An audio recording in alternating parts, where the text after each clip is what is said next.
Folks, Black Star Network is here. Hold no punches. I'm real revolutionary right now. Support this man, Black Media. He makes sure that our stories are told. Thank you for being the voice of Black America, Roland. Stay black. I love y'all. All momentum we have now, we have to keep this going. The video looks phenomenal. See, there's a difference between Black Star Network and black-owned media and something like CNN. You can't be black-owned media and be scared. It's time to be smart. Bring your eyeballs home. You dig?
right, folks, today is Friday, August 30th, 2024. And coming up on Roland Martin Unfiltered, streaming live on the Black Star Network.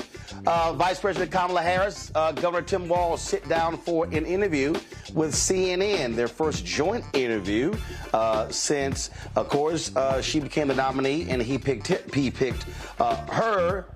Can the media now shut the hell up now that she's finally set out for an interview?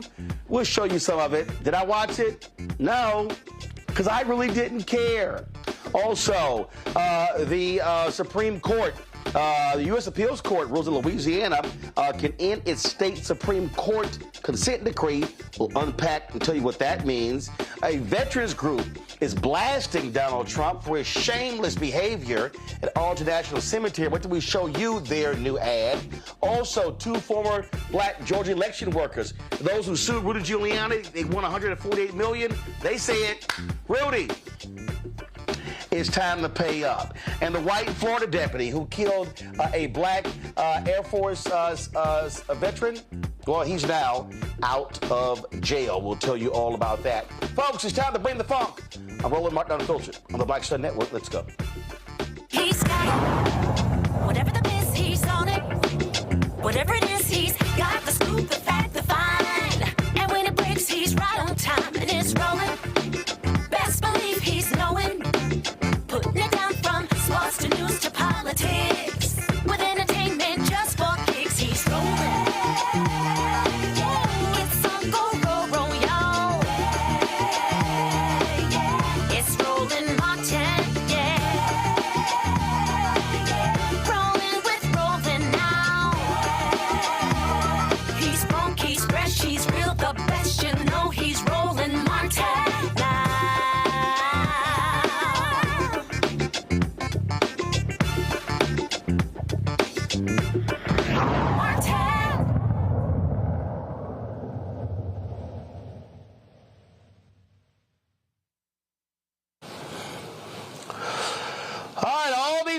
People whine and complain, and Vice President Harris needs to sit down for an interview. Why won't she talk? Why won't she talk? Okay, fine.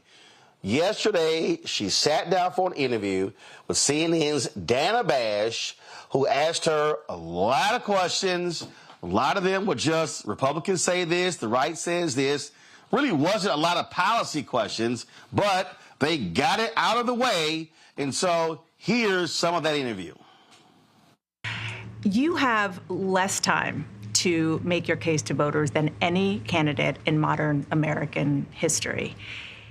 The voters are really eager to hear what your plans are. If you are elected, what would you do on day one in the White House? Well, there are a number of things. I will tell you, first and foremost, one of my highest priorities is to do what we can to support and strengthen the middle class. When I look at the aspirations, the goals, the ambitions of the American people, I think that people are ready for a new way forward, in a way that generations of Americans have been fueled by hope and by optimism. I think, sadly, in the last decade, we have had in the former president someone who has really been pushing an agenda and in an environment that is about diminishing the character and the strength of who we are as Americans, really dividing our nation, and I think people are ready to turn the page on that. So what would you do day one? Day one, it's going to be about, one, implementing my plan for what I call an opportunity economy. I've already laid out a number of proposals in that regard, which include what we're going to do to bring down the cost of everyday goods, what we're going to do to invest in America's small businesses, what we're going to do to invest in families, for example, extending the child tax credit to $6,000 for families for the first year of their child's life to help them buy a car seat, to help them buy baby clothes, a crib. There's the work that we're going to do that is about investing in the American family around affordable housing, a big issue in our country right now. So there are a number of things on day one. What about you? Well, I'm excited about this agenda, too. As I said, the idea of inspiring America to what can be. And I think many of these things that the Vice President's proposing are things that we share in values. And the child tax credit is one we know that reduces. Okay, all right, y'all, I had to stop that. Okay, so let me just say this here, all right? I hate stupid questions. And I believe a stupid question is, what are you going to do day one? Let me help y'all out. The only thing a president can do day one, they can do executive orders. Congress ain't passing a bill. It's day one. I also can't stand, what are you going to do in the first 100 days? I hate that question. That goes back to President Franklin Delano Roosevelt. And ever since then, 100 days, first 100 days, first 100 days, first 100 days. I remember when I was at CNN, we had this stupid thing we did where we held up these cards and it was sort of like red, blue, green, or I don't know. It was just dumb. I remember David Borman, God rest his soul. I literally said on the air, this is stupid. And it was. So it always happens. Remember, somebody who's elected, they're elected for 4 years. So this whole, what are you going to do on day one? It is maddening to listen to. So I just had to respond to that. So y'all, go ahead and press play. Reduces childhood poverty by 1/3. We did it in Minnesota to have a federal partner in this. Unbelievable, I think, in the impact that we can make. You talked about, you call it the opportunity economy.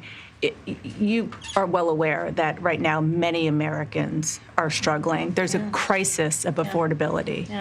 One of your campaign themes is we're not going back.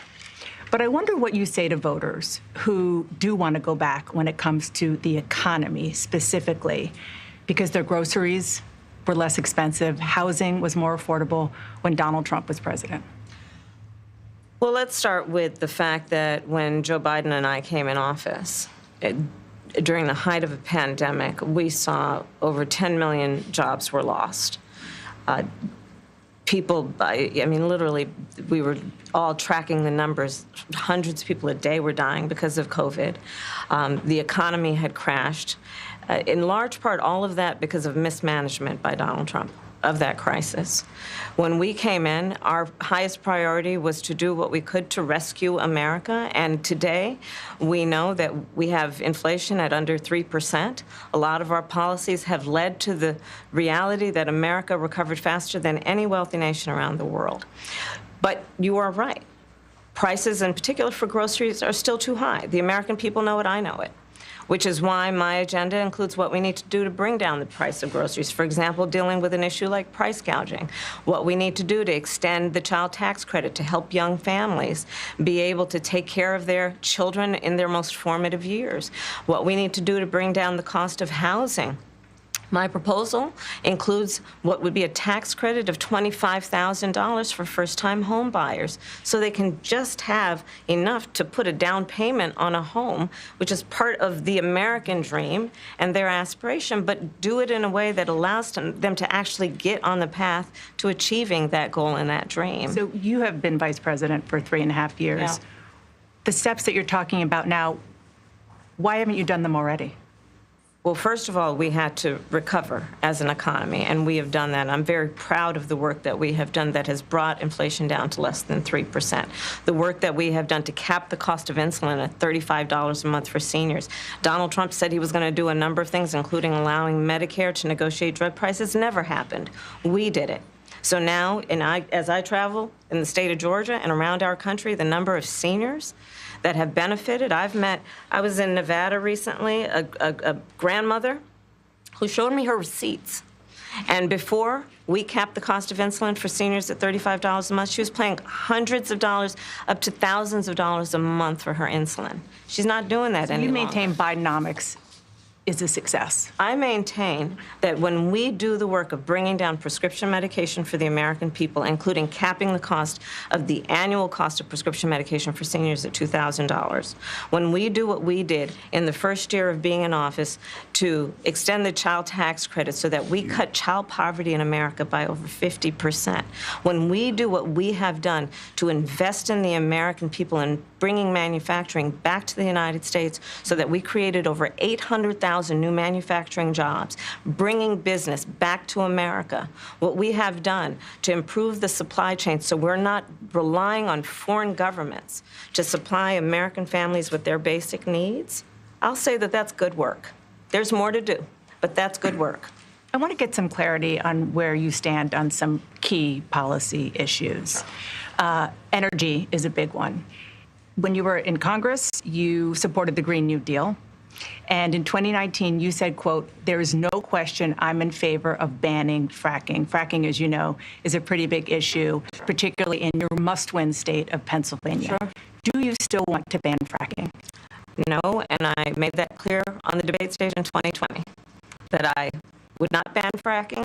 As vice president, I did not ban fracking. As president, I will not ban fracking. In 2019, I believe, in a town hall, you said you were asked, would you commit to implementing a federal ban on fracking on your first day in office? And you said, there's no question I'm in favor of banning fracking. So yes. So it changed in that campaign? In 2020, I made very clear where I stand. We are in 2024, and I've not changed that position, nor will I going forward. I kept my word, and I will keep my word. What made you change that position at the time? Well, let's be clear. My values have not changed. I believe it is very important that we take seriously what we must do to guard against what is a clear crisis in terms of the climate. And to do that, we can do what we have accomplished thus far. The Inflation Reduction Act, what we have done to invest, by my calculation, over probably $1 trillion over the next 10 years, investing in a clean energy economy. What we've already done, creating over 300,000 new clean energy jobs. That tells me, from my experience as vice president, we can do it without banning fracking. In fact, Dana, I cast the tie-breaking vote that actually increased leases for fracking as vice president. So I'm very clear about where I stand. And was there some policy or scientific data that you saw that you said, oh, okay, I get it now? What I have seen is that we can grow and we can increase a thriving clean energy economy without banning fracking. Okay. All right, y'all. So, okay, enough of that. So there was a question in there where she literally asked her about Trump's attack on her blackness. Right? Anyway, let's deal with this, our panel. Michael Imhotep hosts African History Network show coming to us out of Detroit. Michael, glad to have you here. Kelly Bethea, communication strategist, joining us out of D.C. Folks, go to my iPad here. Zelina Maxwell actually posted this tweet. She said, I took notes to keep track of the questions in the Kamala interview. Only 4 questions weren't a GOP attack or talking point in the form of a question. How does this type of interview help voters understand her policies at all? Damn good question, Kelly. It's a great question, and unfortunately, we don't have an answer for it. And as soon as I found out that Dana Bash was going to be conducting this interview, my heart sank, right? Because I was just so disappointed. And it was reflective of what we saw with the debate between Biden and Trump and how she moderated that debate. If you want to call it moderating, if anything, it was just, pushing propaganda. And it is disheartening to see somebody who has a storied history of good, solid journalism denigrating herself like this just for viewership purposes only. This was a bad interview, not because of the interviewee, but because of the interviewer. You have an obligation to get at the hard-hitting questions that Americans actually want to know. Americans don't know about the first 100 days. Americans don't know about the process for the first day of the presidency. You need actual policy questions. And frankly, it looked like Harris and Walz were ready for those questions. If I were a body language expert or anything along those lines, just looking at their posture, looking at how they were looking at Bash, they were annoyed. And I would be too. Michael. Yeah, Roland, I watched the interview twice, and Harris and Walz did an excellent job of handling themselves, answering the questions. They were not deep, insightful questions. I thought they may be more hard-hitting questions than what Dana Bash asked. Yeah, a lot of the questions dealt with attacks from Republicans, things of this nature. But, what you would do on day one, yeah, I agree. That really is a dumb question because the cabinet, her cabinet will be approved by the Senate. OK, she has to nominate her cabinet. It has to be approved by the Senate. Number one. Number two, she can do executive orders on day one. We know Biden's first day in office, January 20th, 2021, he signed 10 executive orders. One of those was Executive Order 13985 that dealt with analyzing how policies from the federal government have perpetuated racism and coming up with solutions to address that. So, there were 6 million people who watched the interview. I wasn't sitting back waiting for mainstream media to interview Vice President Kamala Harris and Tim Walz. She speaks to thousands of people on a weekly basis at campaign rallies. She's been putting out policy platforms that are going to change people's lives. What this was about, you have mainstream media who really want to capitalize on an interview, dissect every word that she says. You have mediocre white men for the Wall Street Journal, Washington Post, things like this, writing op-eds, criticizing her for not doing interviews, things of this nature. So it's done. I'm looking forward to the September 10th debate, and I'm looking for the prosecutor to prosecute the criminal. So the question that Dana asked, again, this is just me here. I loved her answer to it because she basically was like, I ain't entertaining this BS. Let me go ahead and play this one for y'all. Check this out. About your opponent, Donald Trump. I was a little bit surprised. People might be surprised to hear that you have never interacted with him, met him face to face. That's going to change soon. But what I want to ask you about is what he said last month. He suggested that you happened to turn black recently for political purposes, questioning a core part of your identity. Yeah. Any same old tired playbook. Next question, please. That's it? That's it. About your opponent, Donald Trump. Okay. I was a little bit surprised. People might be surprised to hear that we ain't you doing have never this. Interacted with him, met him. His next question. That's going to change soon. But what I want to ask an ass of a question. Is what he said last month. Let me say it again. It was an ass of a question. Black. Right. And why is it an ass of a question? Because. So, can you please comment on him questioning your blackness? Why was it an ass of a question, Kelly? Can you please comment on him questioning your maleness? Governor Walz. Hey, could you please comment, Vice President Harris, on the questioning of your womanness? Could you please comment on questioning your hair color choice? Vice President Harris, could you comment on why you wear more pantsuits than you wear skirts or dresses? No, and that's why it's an ass of a question. And I'm telling you right now, it drives me crazy. It absolutely drives me crazy when you could ask, because y'all let me know, because I didn't watch it. And it's nothing personal against Dana, but I don't watch CNN. But maybe y'all can help me out. Maybe y'all can help me out. Did Tyree Nichols and criminal justice reform come up during that interview? No. Okay. All right. So let me ask you. So the George Floyd Justice Act didn't come up in that interview, huh? No.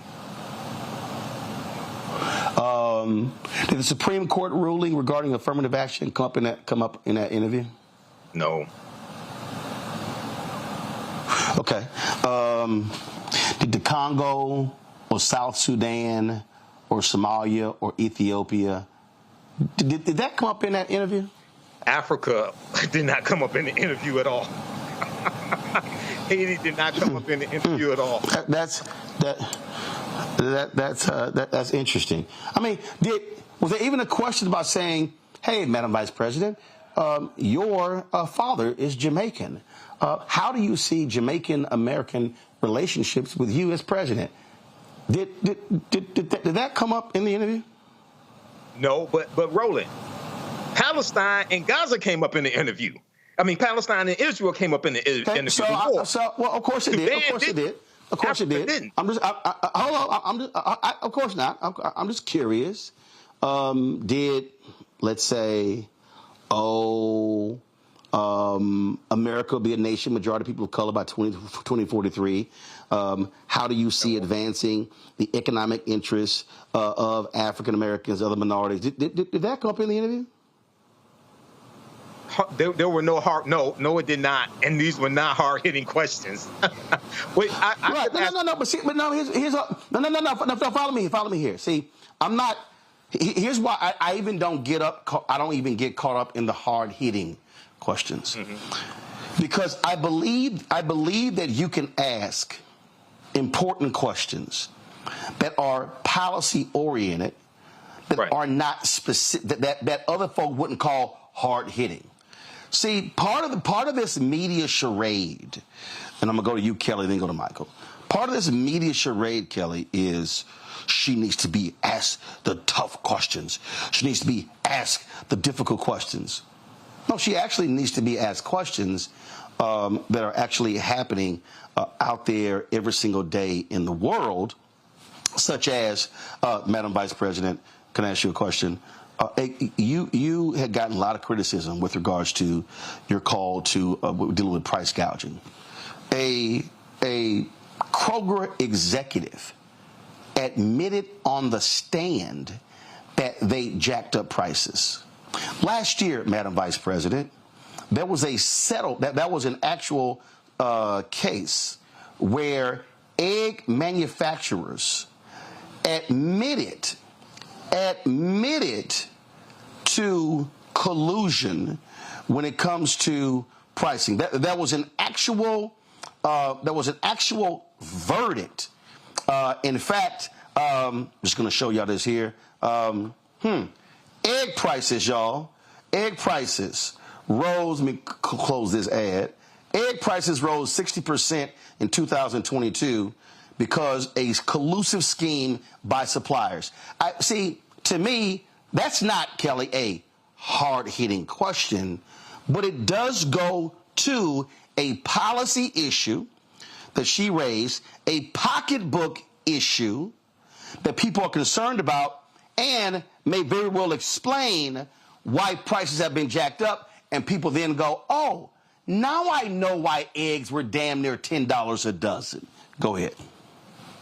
I think what you're talking about might be precisely why it took so long for Harris Walz' team and camp to agree to an interview of any kind, because the points that you're making, they've been saying on the campaign trail for weeks. The points that you're making have low-key been addressed to reporters in I don't know what the formal word is, but that time when she comes off the plane and you see the reporters talking to them, she addresses that there. But something tells me that she knew that once it was a national interview, that all of that would go out the window, and they would frankly debase themselves to the most of the simplistic questions being, like you said, what's your hair color? Why the tan suit? Why not skirts? Why not dresses?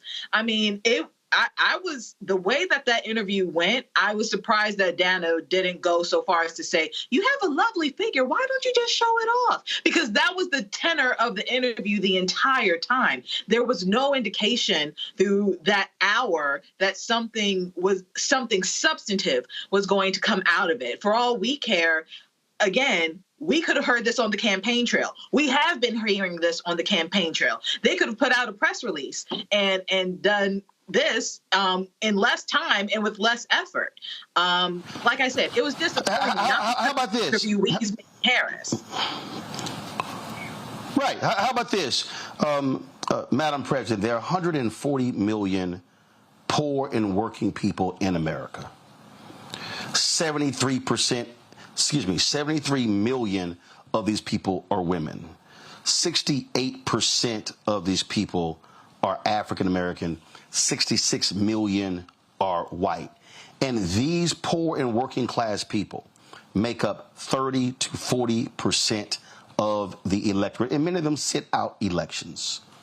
What will you do as president to speak to the needs and the interest of low and working class people? That's a better question than asking about, well, Donald Trump said this. What do you say, Michael? Yeah, I agree, Roland. And when I used the term hard hitting, I didn't mean a gotcha question. I meant something that's insightful, a question that would cause people to come to answer that Vice President Kamala Harris would cause people to really learn a lot more about her and her policies. That's what I meant when I used the term hard hitting. When the answer that she gave to the question about Donald Trump questioning her blackness, quote, same old tired playbook that she said, is what she said. When I took away from that, that also goes to another question that was asked, and she talked about turning the page on the last 10 years, because the last 10 years, especially dealing with Trump in power and then also surrounding Trump, has been a divisiveness in this country, a nastiness in this country, and she's talking about turning a page on that, the othering of other people. So yeah, and her plans dealing with attacking price gouging, that came up a little bit. It could have, because of the case that's taken place to stop the merger of Kroger and Albertson, and what came out Tuesday in court dealing with price fixing. Okay, that should have come up. Dana Bash should have asked that question, I think. In fact,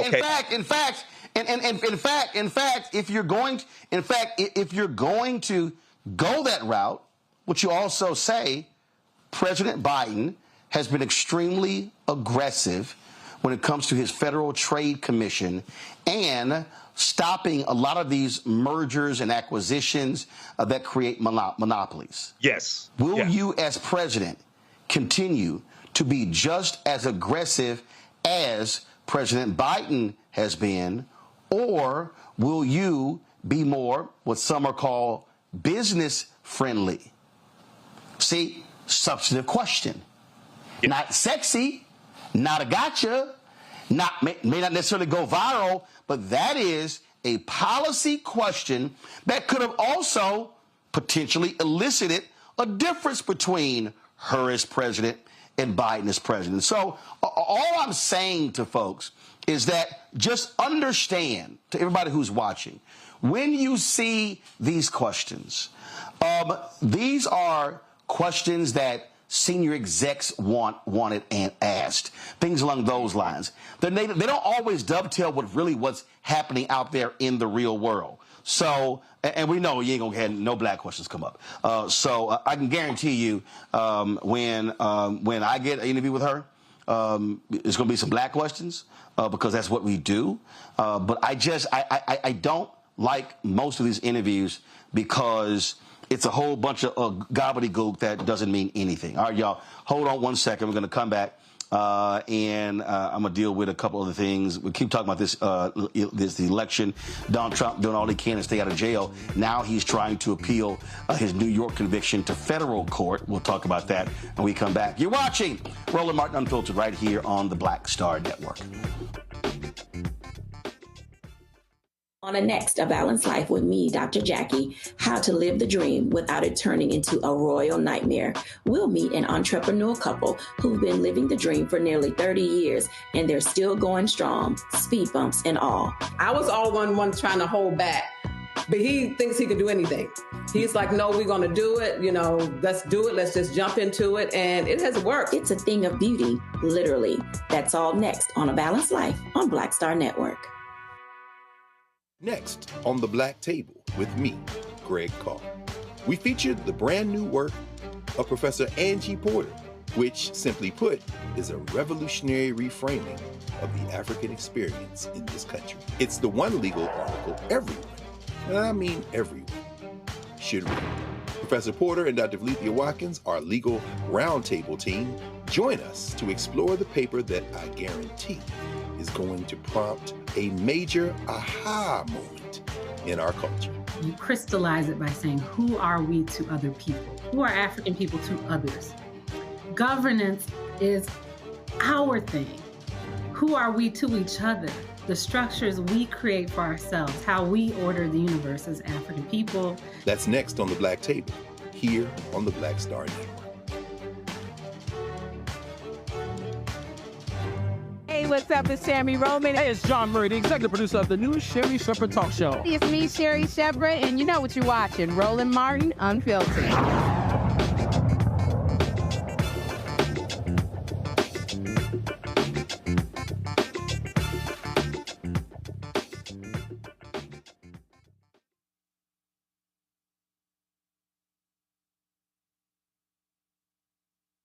Donald Trump, speaking of being an ass, made an ass of himself at Arlington National Cemetery earlier this week after they bum rushed a staffer there, then later called her mentally unstable. They've been criticized by a lot of veterans. The U.S. Army had to come out with a strong statement of rebuke of Trump's staffers. Well, the folks at Vote Vets, they were not happy at all by any of this.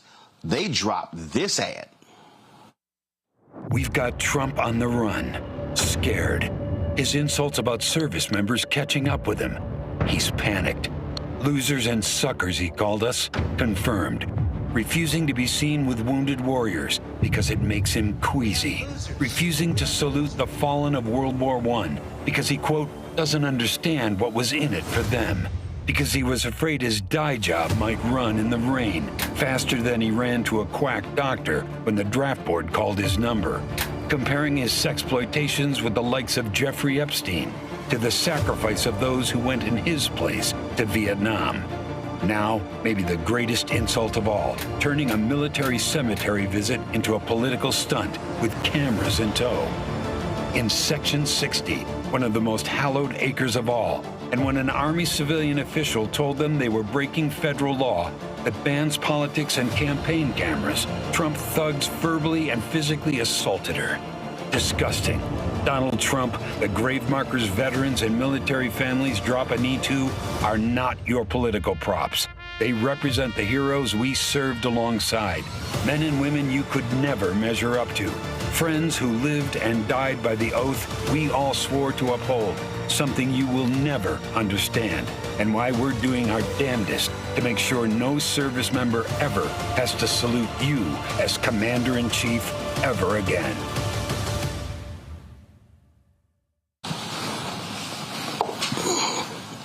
Yo, that is an ad right there. Major General retired Paul Eaton also talked to Vote Vets, and man, he did not hold back when it came to Donald Trump. Y'all check this out. Ladies and gentlemen, this is Paul Eaton, Major General of the United States Army, retired. Every year, my wife and I pay our respects to the fallen in Arlington National Cemetery. Some were killed in action, some have died of natural causes. It's a very emotive time for us. My father, Colonel Norman Eaton, and his co-pilot, Lieutenant Colonel Paul Getchell, commingled remains are in Section 60. The remains of Lieutenant Ken Ballard, dear son of a close friend, Karen Meredith, are in Section 60. We have stood next to people crying, paying their respects to their sons, daughters, fathers. It's a very emotive event. To see a former president mugging for the camera should never, ever be Commander-in-Chief again for the Armed Forces of the United States. Ever. Disgusting performance by former President Donald Trump. Thank you. Strong words there, Michael. Yes, they were strong words, Roland. And this is something that didn't have to happen. This is another scandal dealing with Trump, on top of flip-flopping on campaign issues, things of this nature. But there's a piece from NBCNews.com that talks about the Army says a Trump aide, quote, abruptly pushed aside an Arlington National Cemetery employee. And then the Trump campaign put out that the employee had some type of mental issue or something like that as well. We know the employee doesn't want to press charges, but this is utilizing dead soldiers, okay, for the purpose to promote the Trump campaign. Because they shot video. Now, they didn't just take pictures. They also shot video there as well, and they're using this as part of the Trump campaign. So this is and this is from a president who got 5 deferments, okay, who nobody in his family has ever served in the military. And this is somebody who doesn't understand the sacrifice that those who serve in the military make, their families make, and those who give the ultimate price make as well, regardless of whether you agree with the mission or the war, anything like that. So this is another example why he can never become president again. Oh, absolutely. In a moment, I'm going to play for y'all this almost 8-minute video that they put together. And let me tell you something. It is a strong video. It's a strong video, Kelly, because they also lay out what will happen when it comes to Project 2025. Again, if Donald Trump goes back into the White House. And so he's always trying to tout how he loves the military, he loves veterans, but it's not necessarily the case. As you heard the retired General Eaton said, use as props. And so people need to understand the dangers that are in place if this, frankly, wannabe dictator, this just moral degenerate is back in the Oval Office. Yeah, I mean, the most recent scandal of 45 and the issue with the cemetery, Arlington Cemetery, I mean, it's beyond disgusting to me. I come from a family of veterans. I come from a family who are currently in the military. I thank them for their service every time that I get. But to see a former president be that disrespectful on hallowed ground, it's just sickening to me. But to your point about him not caring about the military, I don't think he cares about people. And that is clear in his rhetoric. That is clear in his policies. He says that he loves the military. I don't think that's the case at all. I think he associates victory with the military. He loves the ego trip that comes when you win something. He likes winning. He likes the ego boost of winning. He likes the ego boost of victory. And he ties that with military complex. But he also loves, Kelly. But Kelly, remember, he also loves the pageantry. Remember how he raved about the military parades of Kim Jong-un?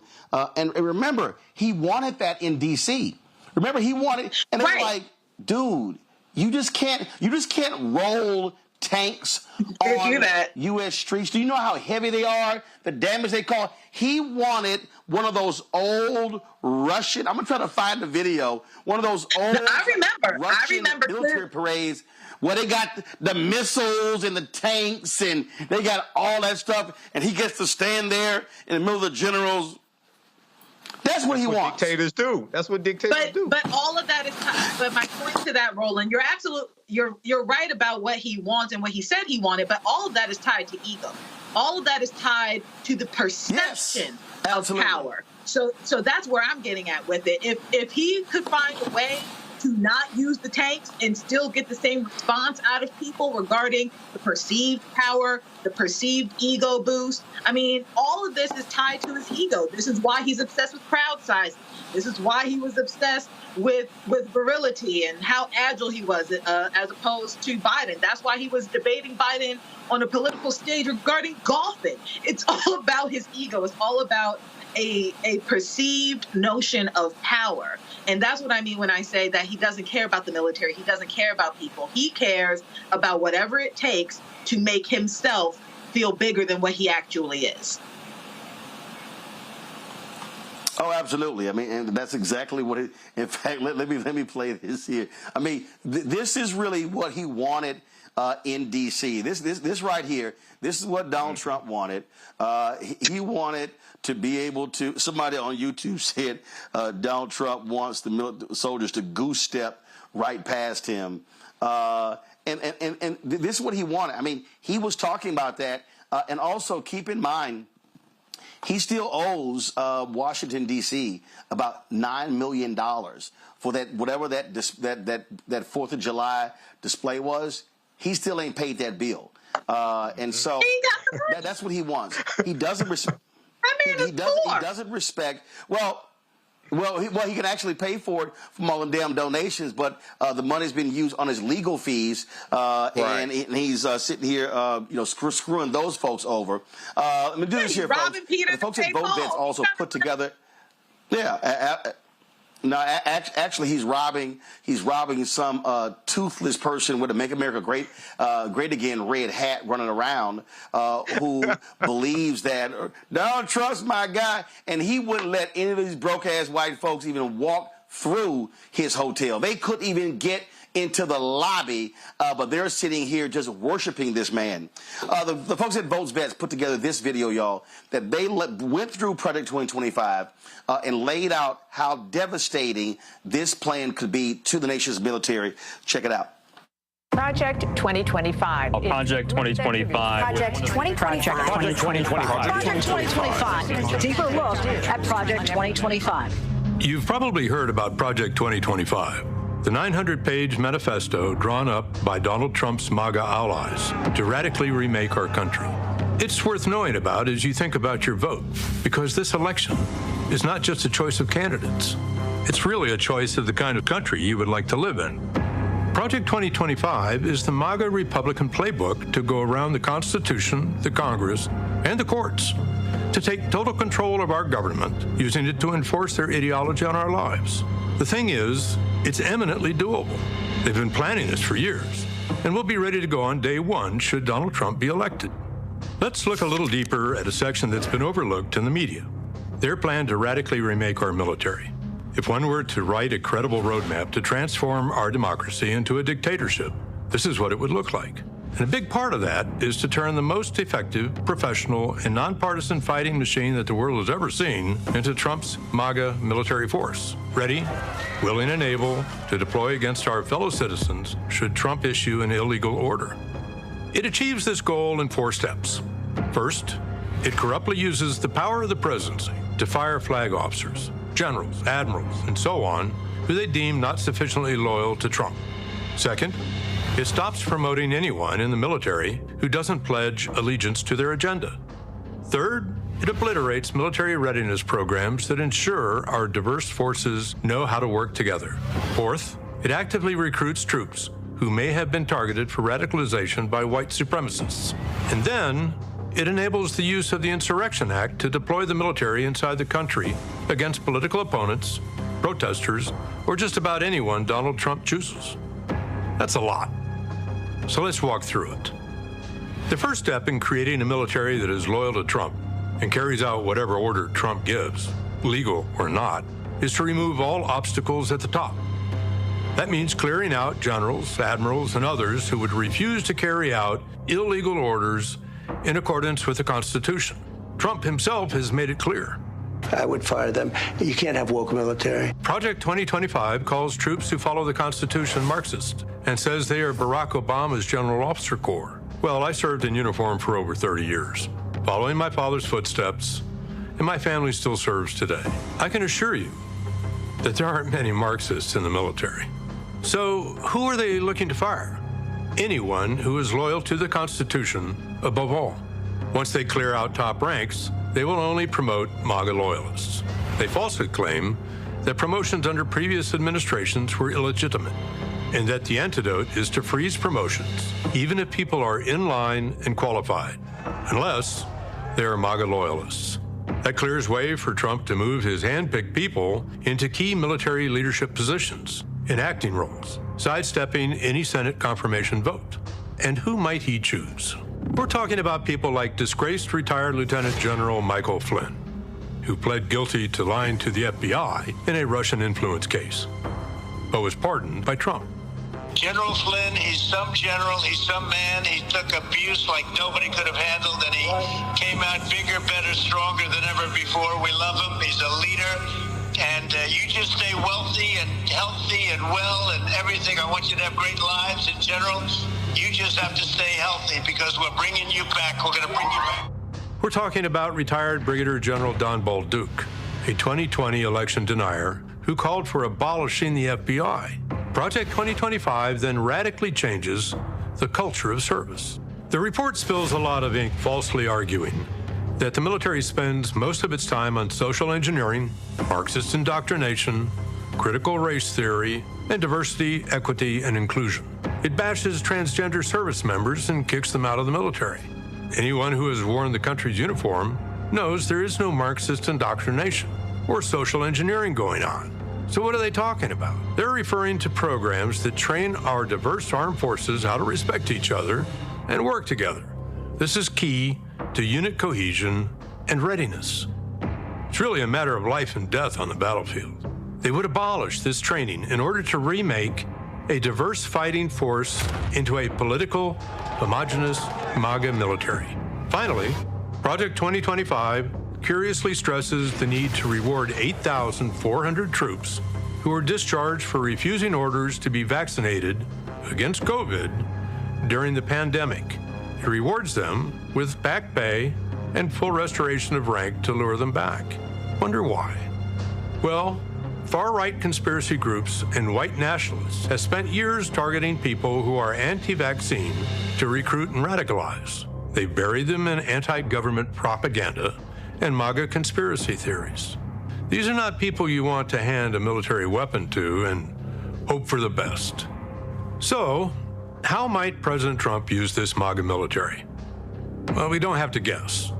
Think back to when he ordered his staff to deploy the military to shoot protesters demanding justice for George Floyd's murder. Just shoot them in the legs, he ordered. Unfortunately, the chairman of the Joint Chiefs and his Secretary of Defense rightfully told him no. What specifically was he suggesting that the U.S. military should do to these protesters? He says, can't you just shoot them? Just shoot them in the legs or something. And he's suggesting that that's what we should do, that we should bring in the troops and shoot the protesters. Donald Trump learned that when people are loyal to the rule of law and the U.S. Constitution, they can stop him. He won't make that mistake again. Project 2025's own architect has warned us that violence may be used against anyone who gets in their way.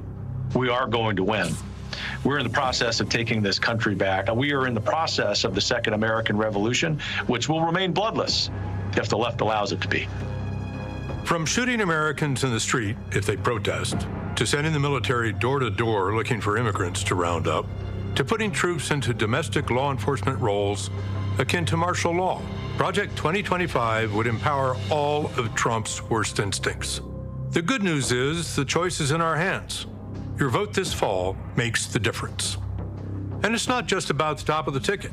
We need to vote for candidates up and down the ballot who will block Project 2025 from ever becoming our nightmare reality. And we need to talk about it with friends, family, and neighbors. That's how we hold fast to an America where democracy rings free, where the people rule and the elected serve, where the government values our rights and protects our freedoms. And an America that continues to say, if you're willing and able to serve, there is a place for you in our armed forces.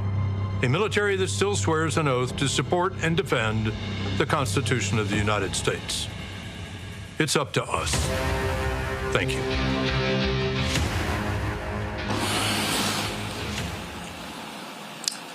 See, I love the fact that you have veterans who are sick and tired of Republicans cloaking themselves in the flag and calling them out on their BS. And I think that's why videos like this, Michael and Kelly, are crucial. because what they do is they allow folks, you can't try to question their service. You can't try to question their commitment, even though we know these folks try to do that. We see that with Governor Tim Walz. They're trying with Governor Wes Moore. But it's great to see that level of detailed pushback from veterans, Michael. Yeah, it is. And he went through and broke down that aspect of Project 2025. He talked about the Insurrection Act of 1807 and how it could be employed. I'm glad you showed the video of Mark Esper talking about Donald Trump wanting to shoot George Floyd protesters, okay, as well. So this gives more insight. I know it's 922 pages, and a lot of people said, and in some speeches, Vice President Kamala Harris jokingly says, can you believe they wrote this down?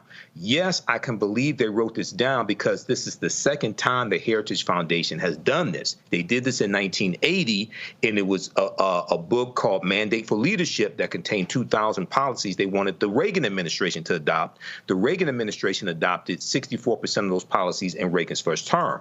So and it's good that you have older white men who are breaking this down, who have military experience also, okay? And when he talked about Project 2025 attacking diversity, equity, and inclusion when it comes to the military, September 2020, Donald Trump signed an executive order banning the use of critical race theory when it came to training for federal employees. And that is what really sparked the attack on critical race theory. That was 6 months before Christopher Rufo did his series of tweets redefining what critical race theory was. See, that was March 2021. So this is excellent right here. We need to utilize this. We need to circulate this. And here's the thing here, Kelly. This is a video where the leader of Project 2025 makes clear that without Donald Trump, this doesn't exist. Watch this, and I want to get your comment. Well, I suspect this project wouldn't exist if we didn't have the Trump administration, where you had a new maverick candidate who didn't have the machinery of the party necessarily like lining up, and everybody from previous administrations helping out. And so you had this situation where it became clear that something like this is very necessary. Well, that's quite true. I would say even more necessary in kind of the circumstances you describe, because even a we'll call it an establishment candidate where everybody just sort of wanders back in, but they're not particularly conservative, then they're more open, they know what to do more, there's less chaos, but they're less likely to actually seek to implement conservative policies. So there's a trade-off there, and we're trying to overcome the downside of that trade-off.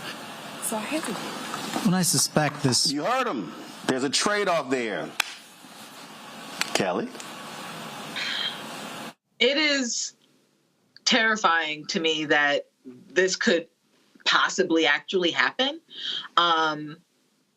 because it would truly be the end of how America is perceived, how America functions as we know it.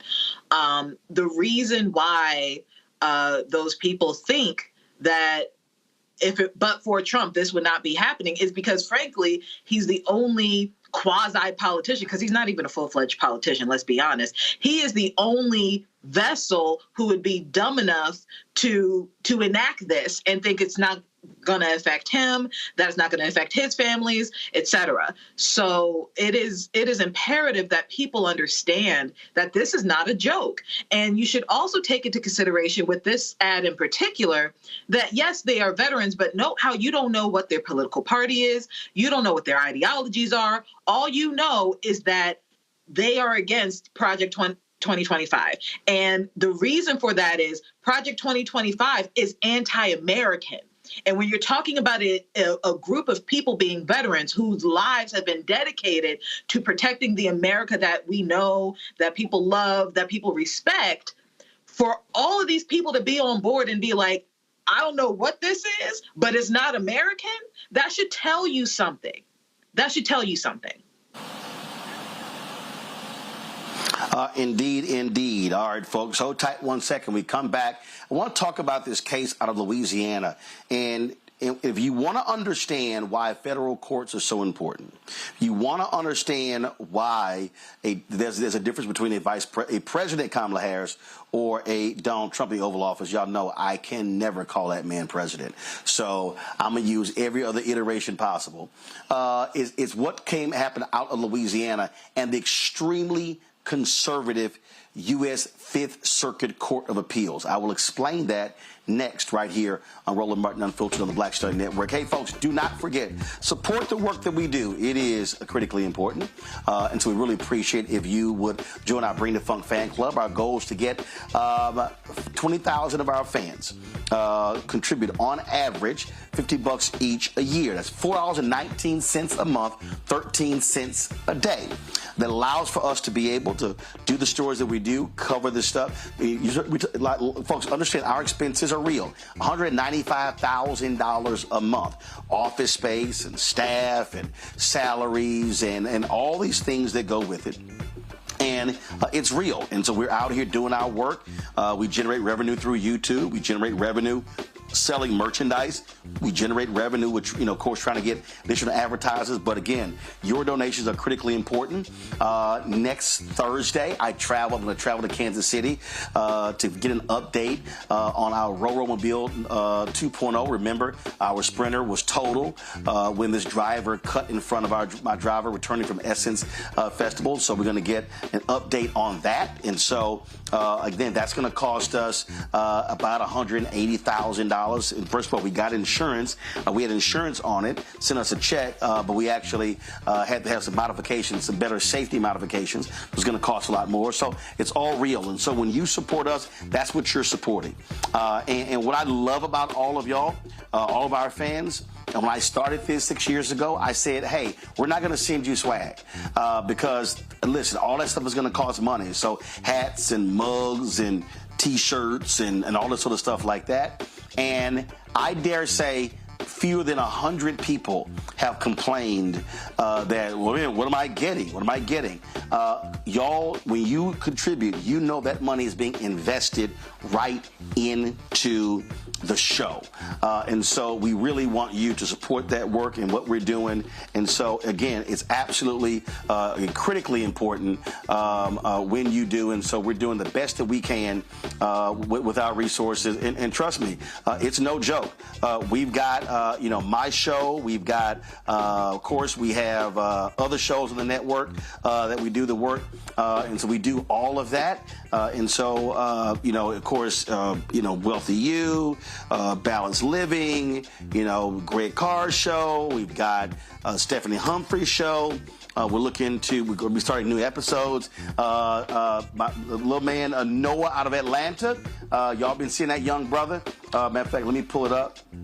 I want to pull up here because some of y'all may have missed the news, but no, don't show it yet. Don't show it yet. Don't show that yet. I don't want you to show it yet.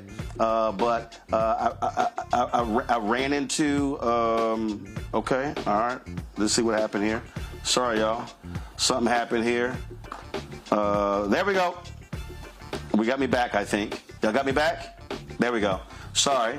All right, so y'all might have seen my man Noah. He's out of Atlanta. Little young brother. He was of course on the show with us in Chicago. And so next month, y'all, we're going to be starting a new show with him. Sorry, for some reason the video is not working. I'm gonna get this straight. But Noah is gonna be working with us. Can't wait to make it happen. And so his 12-year-old kid is gonna start up as a weekly show, and he's ready to roll. And so again, that's what we're doing. I'm looking for I would love to do add a couple of the shows, a young, vibrant female, millennial, Gen Z to do a show. And it's because it's all about, again, this platform was created to provide additional original voices, but your support makes all that possible.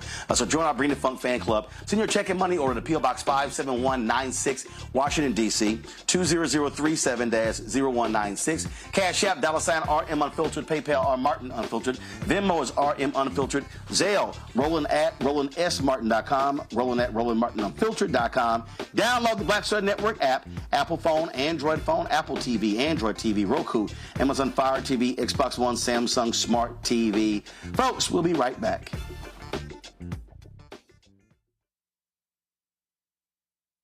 Hatred on the streets, a horrific scene, a white nationalist rally that descended into deadly violence. White people are losing their damn minds. As an angry pro-Trump mob storms the U.S. Capitol, we've seen shooting. We're about to see the rise of what I call white minority resistance. We have seen white folks in this country who simply cannot tolerate black folks voting. I think what we're seeing is the inevitable result of violent denial. This is part of American history. Every time that people of color have made progress, whether real or symbolic, there has been what Carol Anderson at Emory University calls white rage as a backlash. This is the rise of the Proud Boys and the Boogaloo Boys. America, there's going to be more of this. Here's all the Proud Boys, Dave. This country is getting increasingly racist in its behaviors and its attitudes because of the fear of white people. The fear that they're taking our jobs, they're taking our resources, they're taking our women. This is white fear.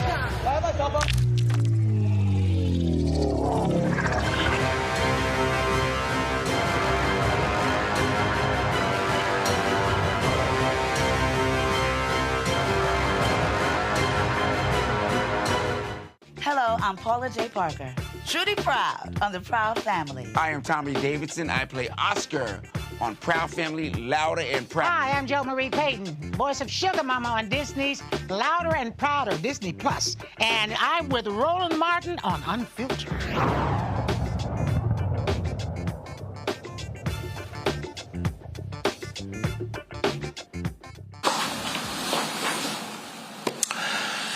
So why do presidential elections matter? Why the U.S. Senate races matter? Because the president is the one who picks federal judges. It is the job of the Senate to confirm them or to deny them. Well, guess what?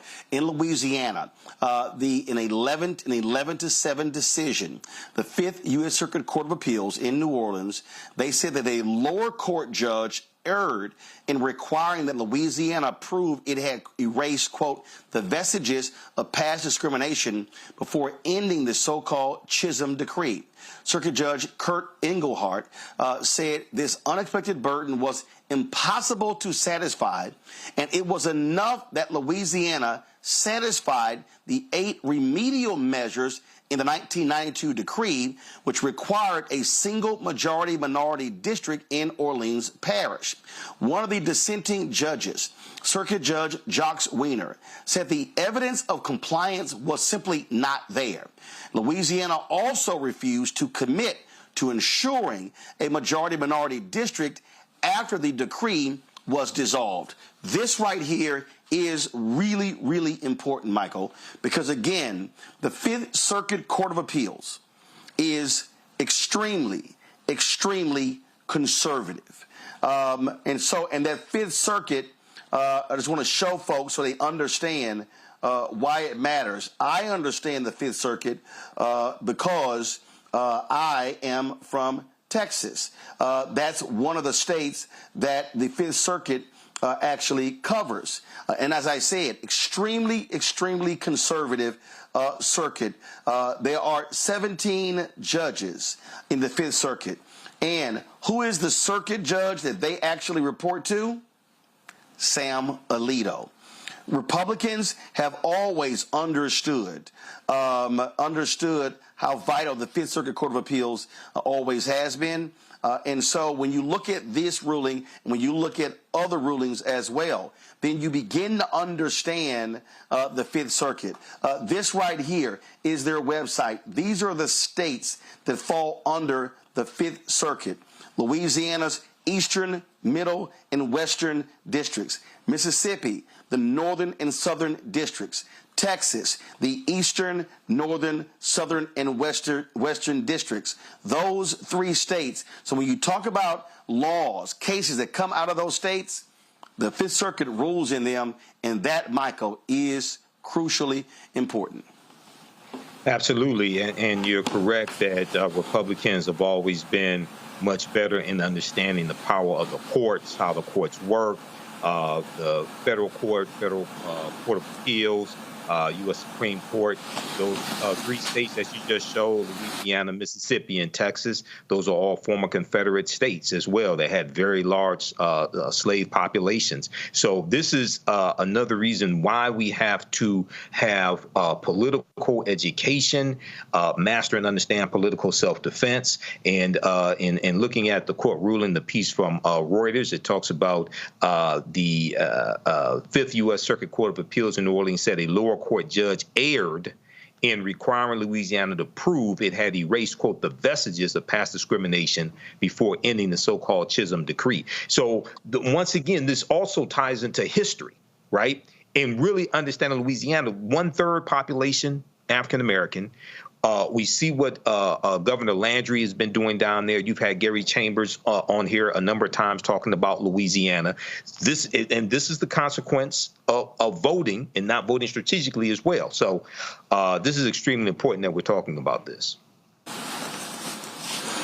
This right here is a story from April of last year. Kelly, Biden nominates Texas judge for conservative-leaning Fifth Circuit Court of Appeals. Listen, they don't actually get many shots at that. So perfect example. He named Irma Carrillo Ramirez. She would be the first Hispanic woman and the only active Hispanic judge on the court. And so understand in terms of what's going on there. You see right here.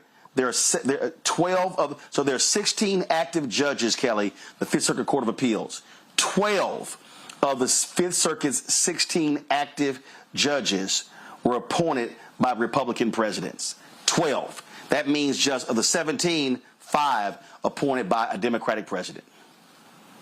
And that's what's so scary about this, right? And you've been talking about this till your head turns blue, Roland, every time we address the issue of appointing judges. This is why elections matter. This is why your vote matters, because it's more than just having a talking head in the White House representing us across the globe. No, a huge part of being president is appointing judges that will affect you long after that president is in office. And you see that now. Like, how long have those judges been there in the Fifth Circuit? Right? We just got one through Biden, like you said, for the Fifth Circuit. These are lifetime appointments. So it matters. All of this matters. So this ruling does not surprise me, only because of the history of the Fifth Circuit being racist, sexist, pick-and-ism. They try to uphold it all. Right? But this is also why elections matter, because it is possible to change the tide of how that court makes rulings. Let's talk about, again, the election and what we're seeing. And the entrance of Vice President Kamala Harris has totally changed this game. The Land Journal-Constitution has this story right here, Kelly, that is huge. Presidential race shakeup sharply increases voter registrations in Georgia. Black women, Kelly, added 75% more registrations than in the same period in 2020.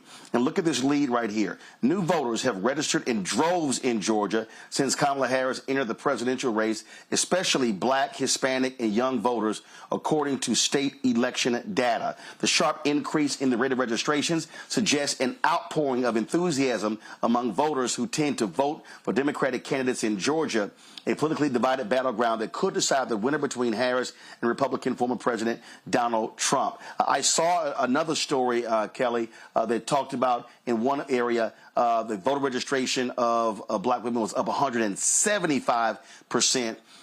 When you're talking about an election that is a margin election, these new voters, they absolutely matter. They really do. And it is incredible to see that, like published, seeing the proof that that Black women, that people in general are just, registering to vote and seeing that increase in voters, right? But it also goes to show, I have to give credit to the Harris-Walz campaign team, specifically the strategist, because I can't remember the man's name, but the deputy director or the deputy campaign manager basically talked about how it is necessary to go into jurisdictions that typically aren't addressed and seen because they feel like they're not going to win that district anyway.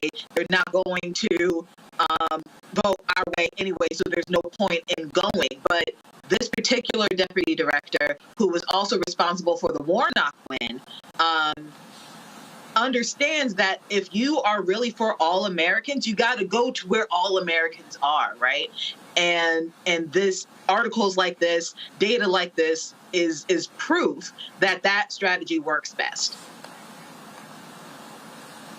Well, it's first of all, you're talking about Quentin Folks, who was the deputy campaign manager. Yes. And so, yeah, I got you.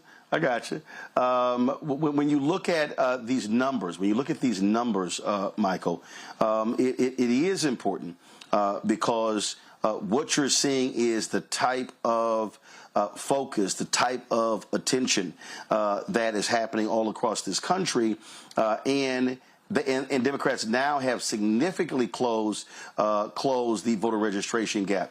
Tom Bonnier was the one who was on CBS talking about 175%, and he posted a tweet. He said, somewhat incredibly, the number of young Hispanic women registering in the week after Vice President Harris effectively became the nominee was triple the number of registrants during the same period in 2020. Black women in registration more than doubled. This is the chart right here.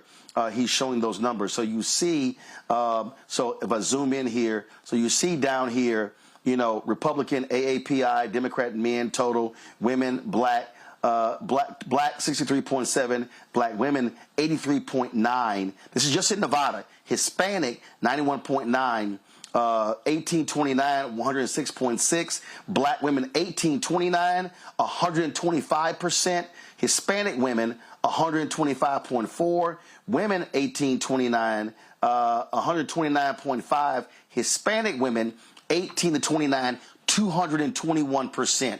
What that says right here, Michael, is that Vice President Kamala Harris, she's going to be kicking off this reproductive rights tour in Florida. She is speaking the language that is attracting them. And what have I been constantly saying? When millennials and Gen Zs, when they vote their numbers, they can decide elections. And so, again, when you go back to this chart right here, and I'm looking at the bottom right here, I'm looking at total 1829, black women 1829, women 1829, Hispanic 1829. We're talking more than between 106% and 221%. This is just in Nevada. That's a battleground state. That can determine who wins.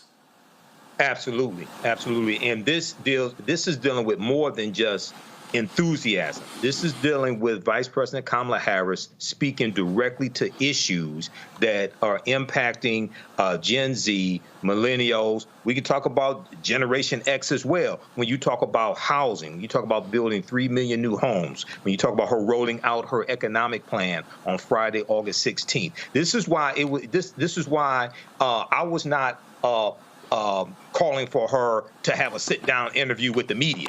She's speaking directly to voters. Okay, you look at the rally in Savannah, Georgia yesterday. You look at the 2-day tour of Georgia that she just came off of, going into rural areas.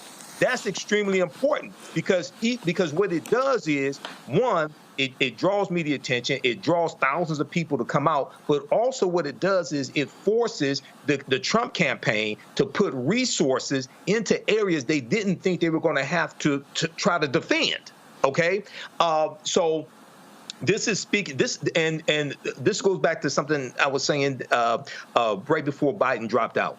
The Congressional Black Caucus have been calling on President Joe Biden for months to shift the focus from talking about saving the democracy and abortion to also talking about kitchen table issues, fighting inflation, things of this nature, okay? This is exactly what Vice President Kamala Harris is doing. This is why it's resonating so much. Yes, saving the democracy and women's reproductive rights are extremely important, but also affordable housing is extremely important, fighting price gouging as well. All of this is important. So we're seeing the result. In fact, this was the actual tweet. I'm going to my iPad, y'all.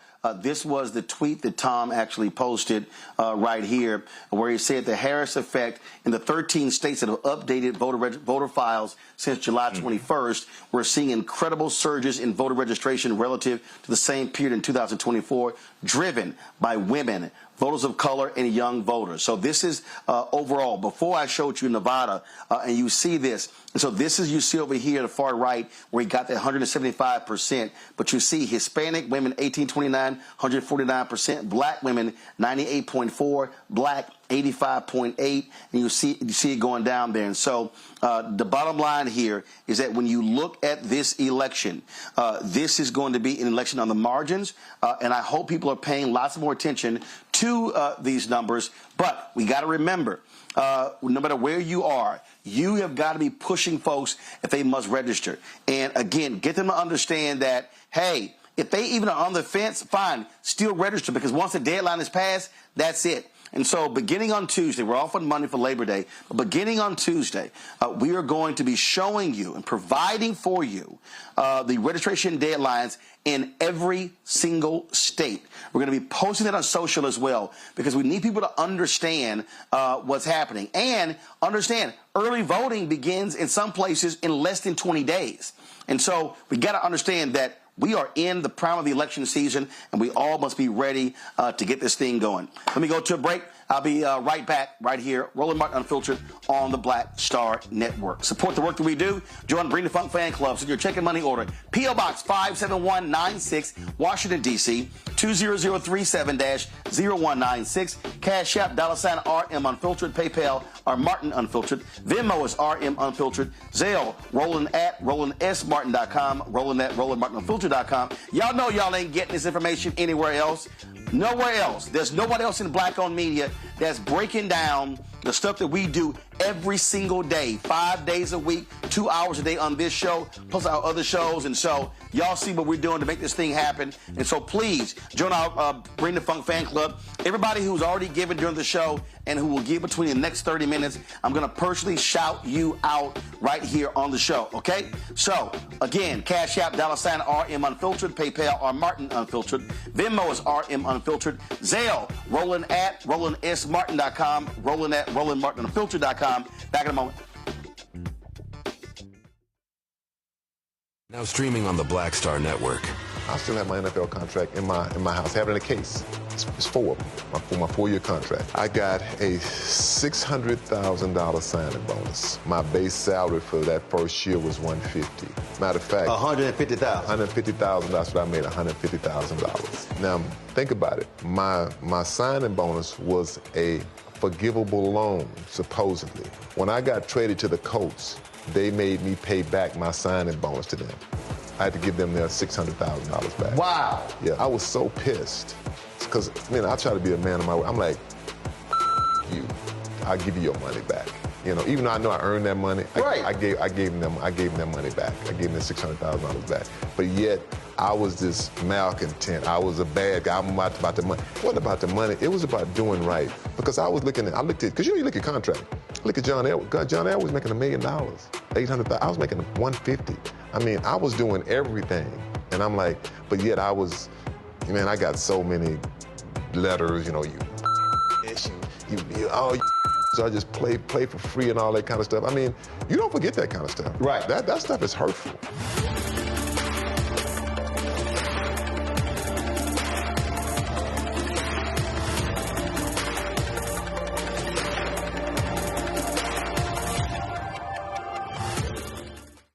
Sherry Shepard with Sammy Roman. I'm Dr. Robin B., pharmacist and fitness coach, and you're watching Roland Martin Unfiltered.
Y'all, welcome back. Oh, Lord, the white folks at Fox News, they are in their feelings because of my commentary, my tweet earlier this week to Auburn coach Bruce Pearl.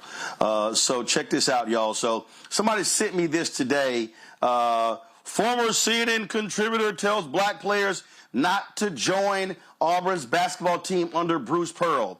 First of all, Fox News, Scott Thompson, you might want to learn to fact check, because my damn name ain't Ronald Martin. It's Roland Martin. He goes, Ronald Martin believes Pearl's political beliefs should lead players to choose accordingly. And so then he goes in the article, okay, and he goes, former CNN contributor Ronald Martin, that ain't my damn name, because Pearl put out this tweet calling Vice President Kamala Harris a socialist.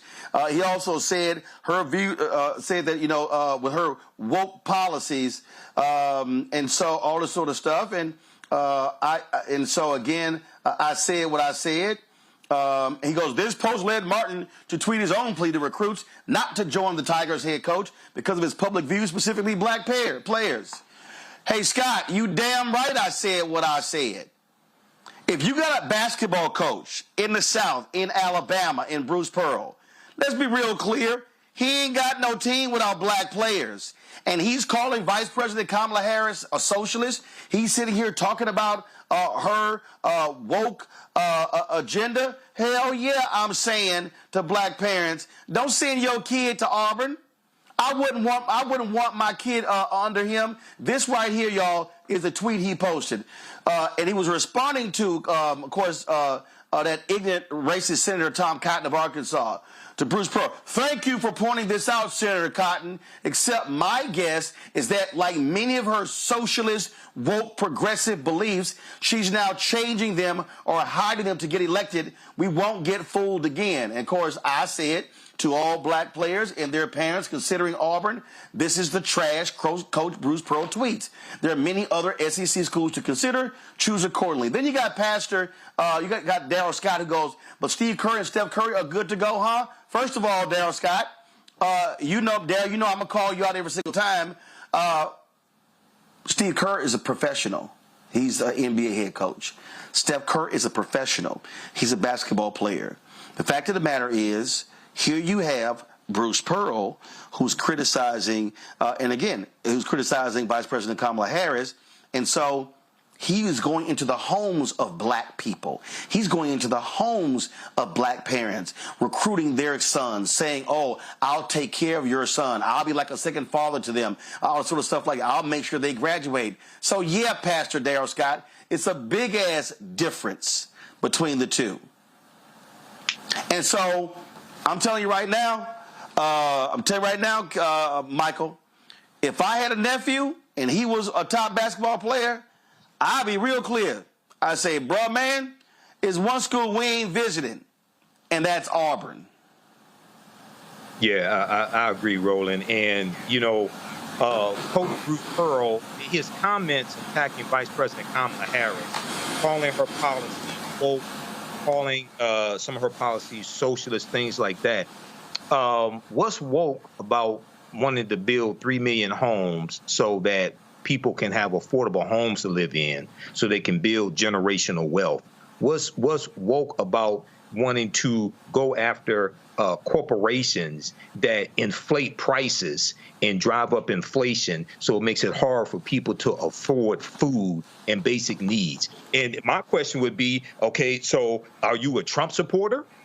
Okay, Bruce Pearl, are you supporting Donald? If you're attacking her and you're not going to vote for Vice President Kamala Harris, okay, who is for defending the Constitution against enemies, both foreign and domestic, then are you a Trump supporter? And no way in hell I would send my black son to go play on a team led by a coach who's a Trump supporter, because you're supporting an insurrectionist. You're supporting someone who was found liable of sexually abusing women. You're supporting a convicted felon who committed fraud.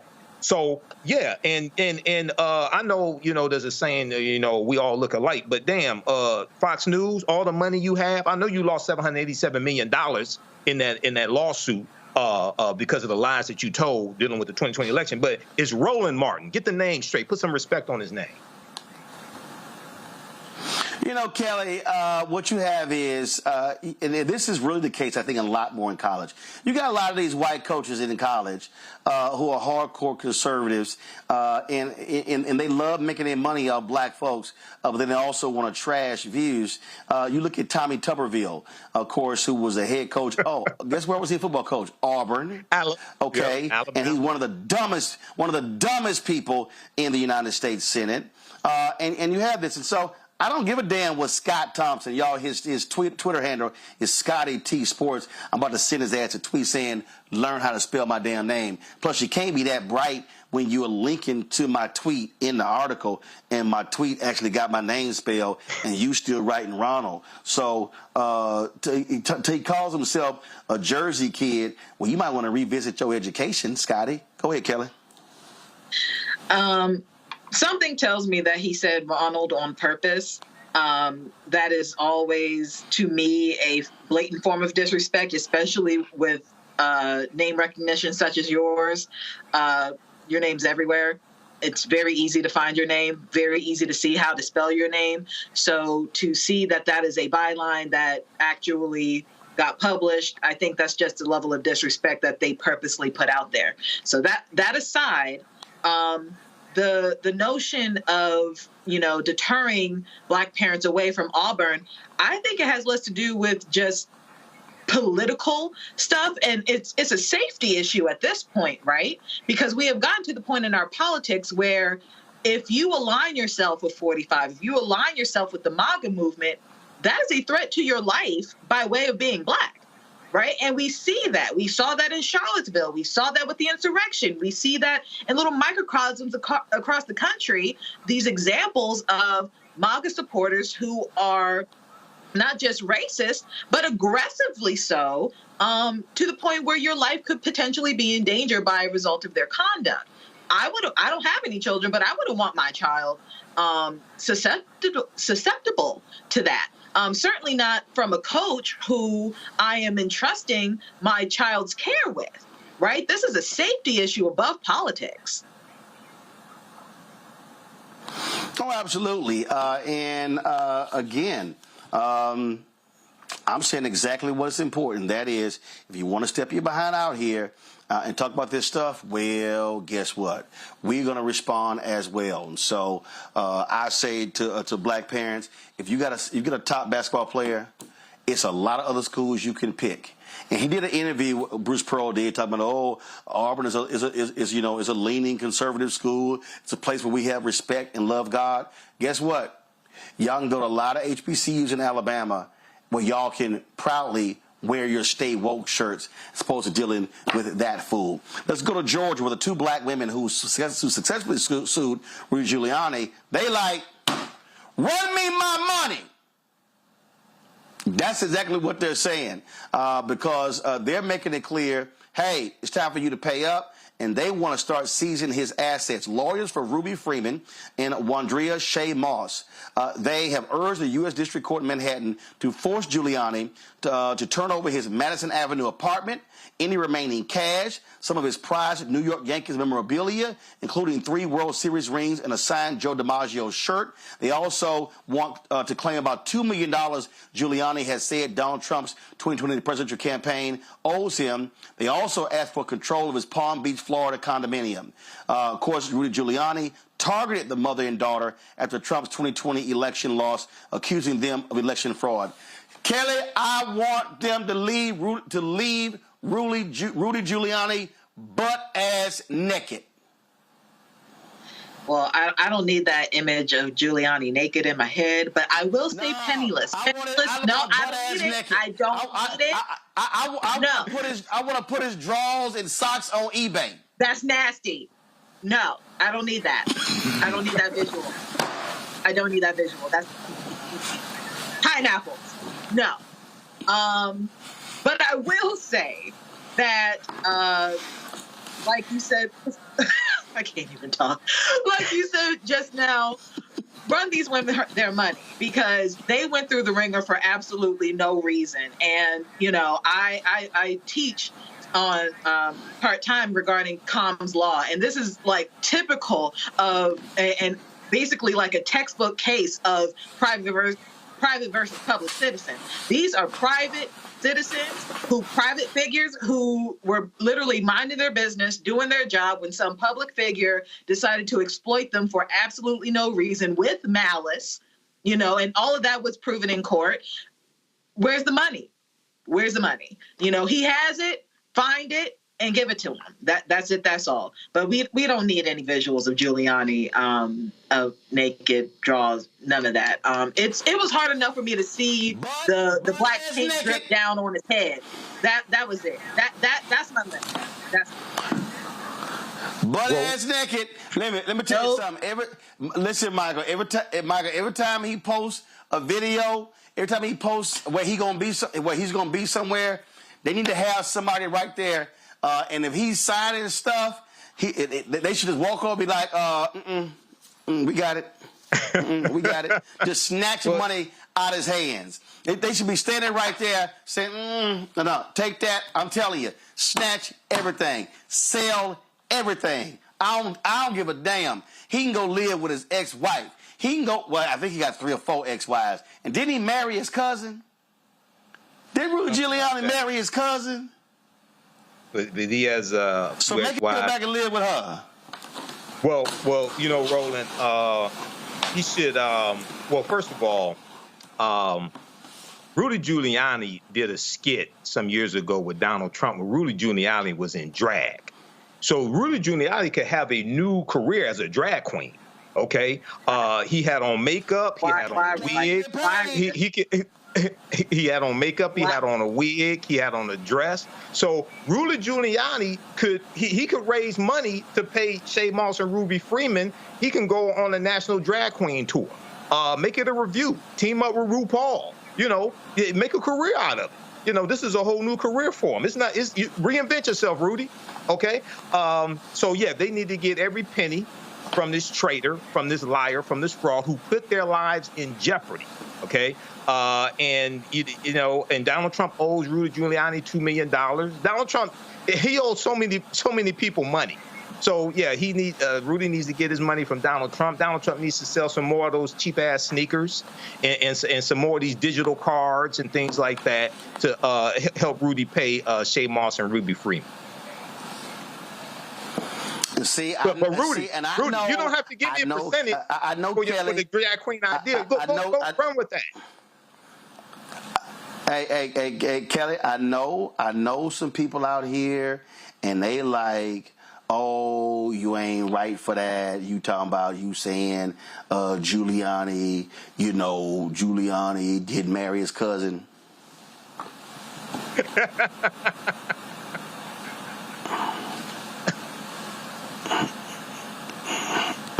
Third cousin, yeah. Right here in 1968. No, it wasn't third.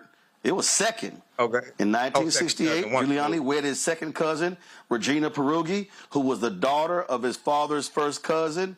Think of your son, daughter marrying your cousin's daughter's son. Now, Giuliani at different points labeled the family connection as second cousins once removed and third cousins before he was corrected. In a 1993 memo for his mayoral campaign, a Giuliani strategist noted the weirdness factor of the marriage, according to a copy posted on the Smoking Gun website. I'm just saying. Yep. You married your second weird. cousin. Like J.D. Vance, they're weird. I'm just saying. I'm just saying. Party of family values. I'm just saying. So. I'm just saying. I'm just saying. Just saying. So.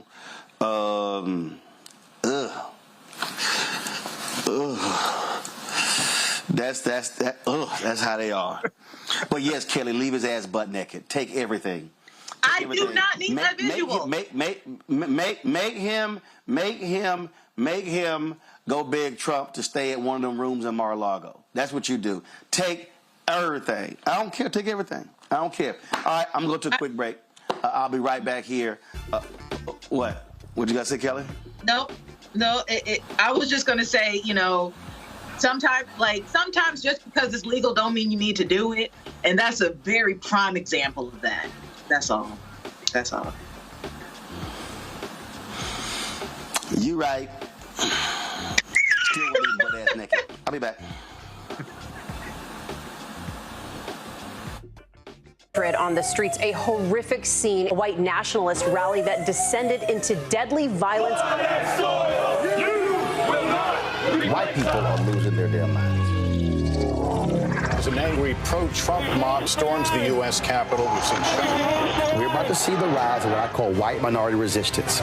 We have seen white folks in this country who simply cannot tolerate black folks voting. I think what we're seeing is the inevitable result of violent denial. This is part of American history. Every time that people of color have made progress, whether real or symbolic, there has been what Carol Anderson at Emory University calls white rage as a backlash. This is the rise of the Proud Boys and the Boogaloo Boys. America, there's going to be more of this. Here's all the Proud Boys, guys. This country is getting increasingly racist in its behaviors and its attitudes because of the fear of white people. The fear that they're taking our jobs, they're taking our resources, they're taking our women. This is white fear.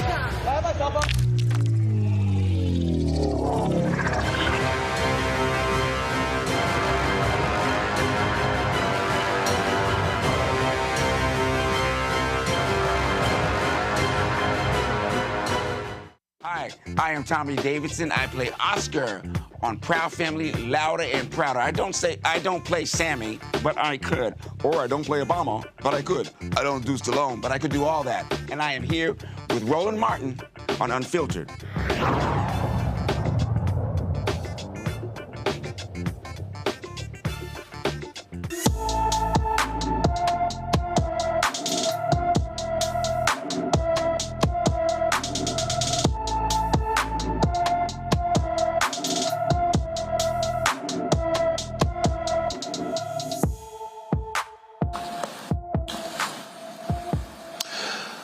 Police in Joliet, Illinois are looking for siblings Mia and Ruben Bonilla, who have been missing since April 19th. 17-year-old Ruben is 5 feet 8 inches tall, weighs 140 pounds with black hair and brown eyes. His 13-year-old sister Mia is 5 feet 4 inches tall, weighs 130 pounds with black hair and brown eyes. Anyone with information on Mia and Ruben Bonilla should call the Joliet, Illinois Police Department at 815-726-2491, 815-726-2491. Again, 815-726-2491. A circuit judge has granted a former Florida deputy $100,000 bond for pretrial release on Thursday in connection with the shooting death of U.S. Air Force senior airman Roger Fordson. Roger was killed in his home in May. Eddie Duran was denied release in his first court appearance on Tuesday at the Okaloosa County Circuit Court. In Thursday's hearing, Duran, who appeared before a judge in person, avoided the $250,000 bond amount asked by the state, but was denied the $10,000 requested by his attorneys. The judge ruled that Duran cannot possess any firearms, come into contact with Fortson's family, or leave the First Judicial Circuit area of Florida outside of special circumstances that may be allowed by the court if they come up.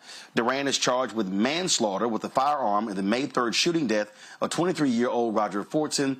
The rare charge is a first-degree felony punishable by up to 30 years in prison. You know, one of the things that we always talk about here when we deal with these cops when they get charged and then when they go to jail is the special treatment they have. Remember, I don't know if y'all remember that case out of Oklahoma where the cop he was raping black women.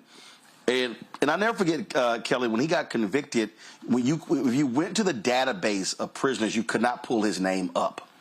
You couldn't pull his name up. And they essentially were hiding him in the system. I'm sorry. I just fundamentally believe that I don't give a damn if you are a cop. When you have now when you've broken the law and you've been convicted and you go to prison, you should be treated like everybody else. I get this whole thing about solitary confinement and, you know, because of the cop and there's a bounty on their head. I get that. But I'm sorry. You shouldn't be in that situation where they're hiding your name so the public doesn't know.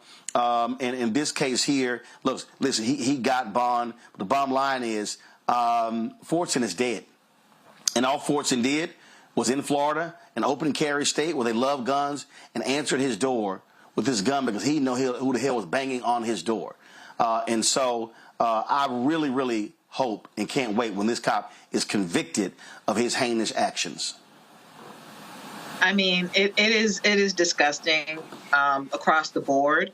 But to your point about them getting special treatment, if I recall correctly, there is proposed legislation for a database that will help resolve the issue of officers basically flying under the radar when it comes to grievances and infractions that they conduct while on duty. And I feel like something like this like a database like this would really help in a case that you're talking about, because more likely than not, these officers have a history of such behavior before the big event happens. And I feel like if you have something like that already on the books, something that's already implemented, you'll have a lot fewer of these tragedies happening.